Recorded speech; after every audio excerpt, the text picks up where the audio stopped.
Shalom, shalom. First and foremost, I want to give all praise, honor, and glory to Yahweh, Bahashem, Yahweh Shai, Bahashem, Rakah HaKodash. Double honors to the elders and bishops of Great Millstone who teach and rule well. Salutations to the prophets and beloved brothers who continue to exhort the sheep.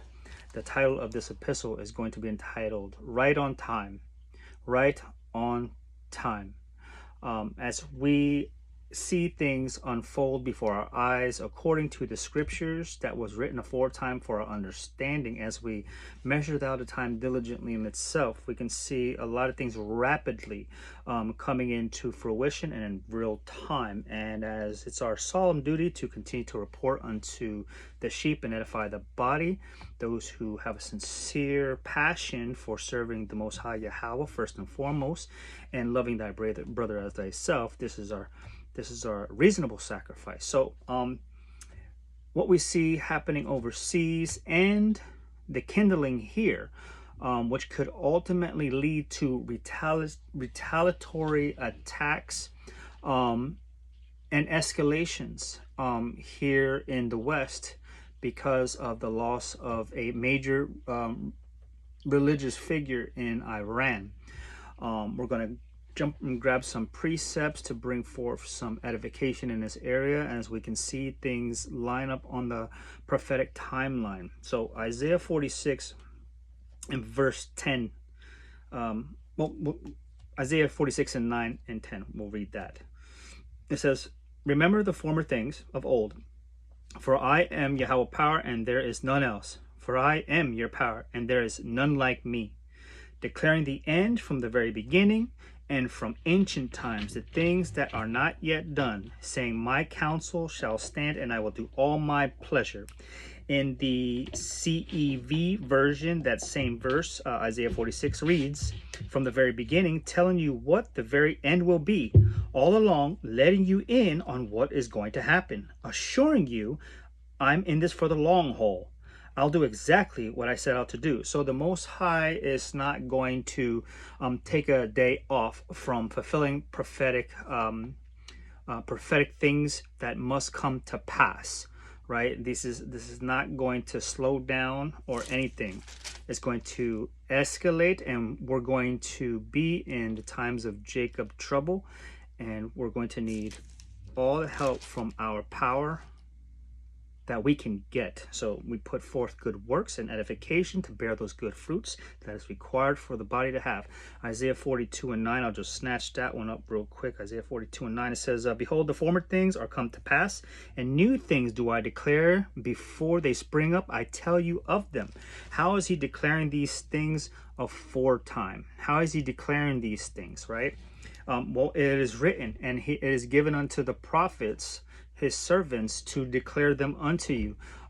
That is written in Amos chapter 3 verses 7. Amos chapter 3 verses 7 declares that. I want to double check that. Amos chapter 3 verses 7, he says, "Surely the Most High Yahweh power will do nothing, but he revealeth his secrets unto his servants the prophets." So this is how his word is being declared unto you, as those righteous vessels are working towards righteousness, is having the solemn duty to handle his word with fear, reverence, and much care to deliver it unto the sheep to be well fed. So these words are declared unto you by his servants the prophets, and they're all lining up. So we are right on time according to his time. Second Esdras chapter 9 verses 1 to 4, it reads, "He answered me then and said, Measure thou the time diligently in itself." Sorry, the dog. "Measure thou the time diligently in itself, and when thou seest part of the signs pass, which I have told thee before, then shalt thou understand that it is the very same time wherein the highest Yahweh will begin to visit the world in which he has made.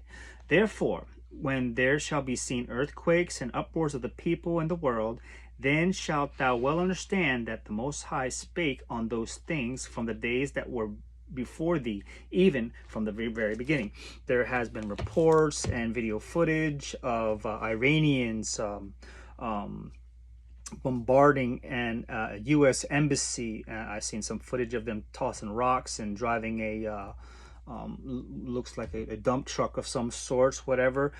These are the upwards of the people, and the signs and the tokens he has also placed in the skies above us in the firmament. Tonight is a blood moon. It is the 15th month of Adar.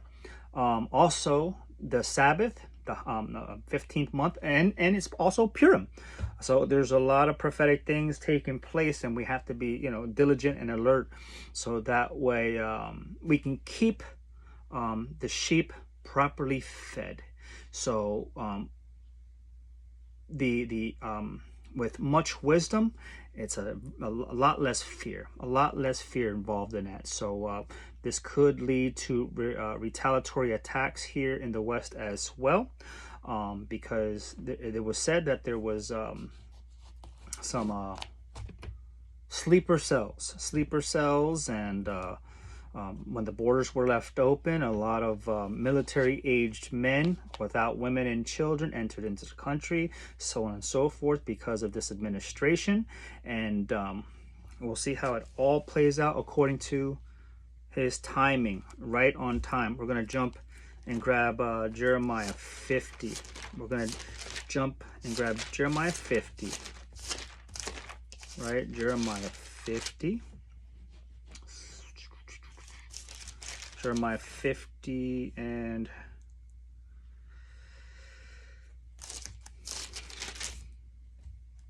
Jeremiah 50 and 45 here.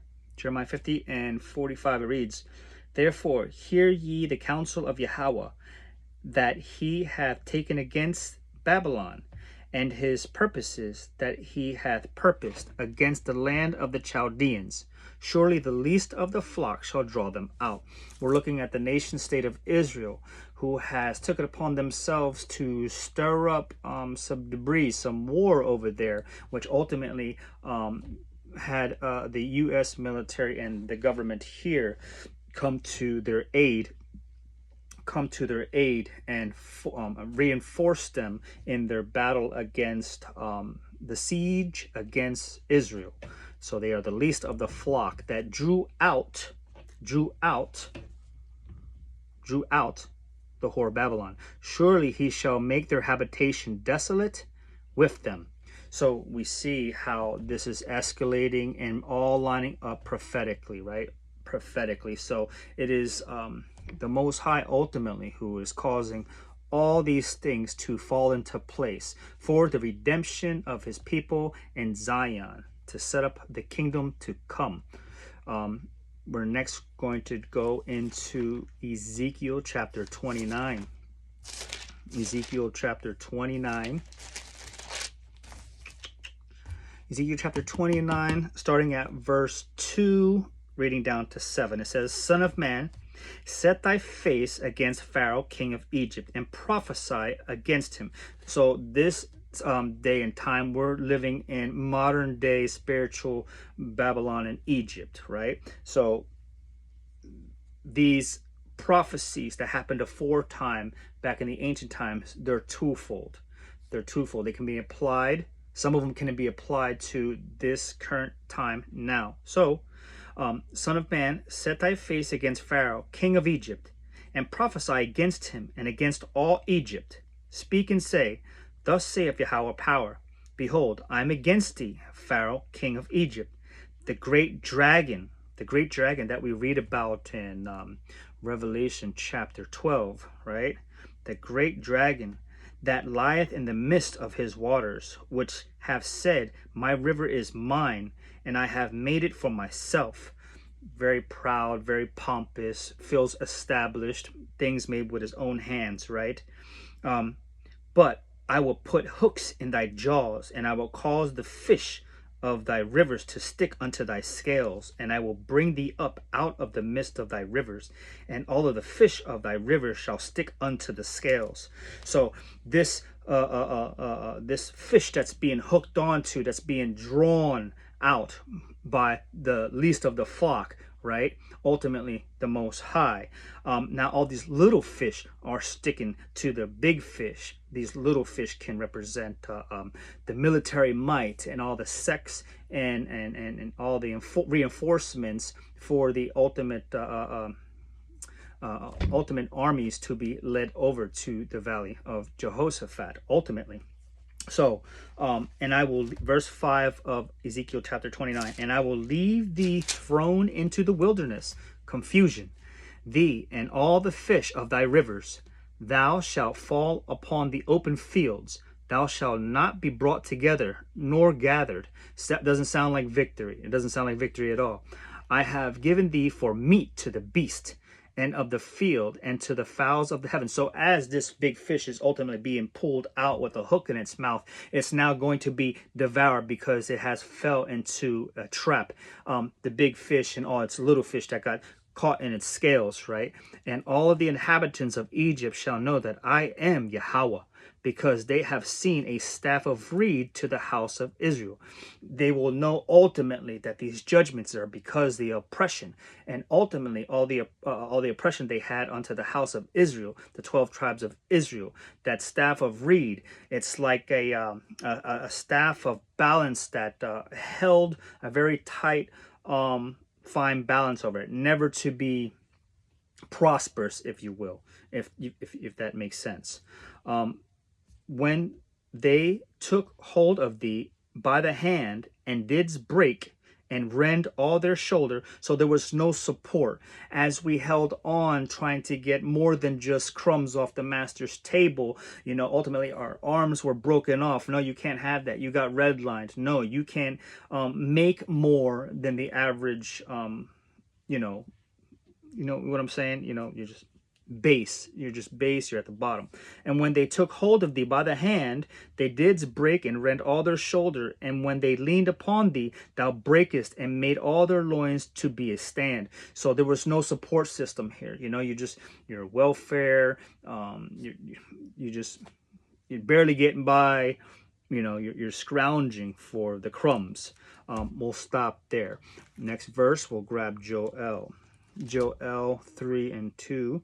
It says, Joel 3 and 2, I will also gather all the nations and bring them down into the valley of Jehoshaphat, Yahweh Shaphat, Yahweh's judgment, and will plead with them there for my people and for my heritage, Yasharallah, Israel, whom they have scattered among the nations and parted my lands. So it is Yahweh's determination to gather all the nations, to bring forth judgment unto them for what they have done to the children of Israel, and further the affliction, scattering us and doing much damage unto us, and will not release us. We are the only nation of people that has not been given reparations, and we have still been considered 3/5 of a human being. And furthermore, the recompense that the Most High is going to be establishing for us, it's not a paycheck from the other nations or 40 acres and a mule or even apologies. He is going to recompense for us, and that is what is declared, and it's right on time, right? It's right on time. So we can see how through all this coming together, how it's ultimately going to open up the prophecies in Ezekiel chapter 38. It's going to ultimately transition. It could transition into Ezekiel chapter 38, in where Gog and Magog and the other nations will be in reinforcements unto Iran, ultimately, because we can see how through the different networks and news how Russia and China has addressed Iran, giving their condolences for the loss of their religious leader. We've seen that, and they have alliances. They have made pacts and alliances with Iran. So ultimately, if anything jeopardizes those economical pacts, that is made with other countries, if they're disrupted, they ultimately disrupt all the other nations simultaneously. Because now if this one's at war and it can no longer ship oil, ship goods, ship anything out of that country, but they have to turn their focus on now protecting themselves, it's ultimately going to cause a detriment in the economic situations in other different countries. So we see these things escalating, everything's lining up prophetically, and we're right on time. Thus saith Yahweh power. So I pray that this was edifying to the sheep, and continue to pray, fast, repent. Until next time, shalom.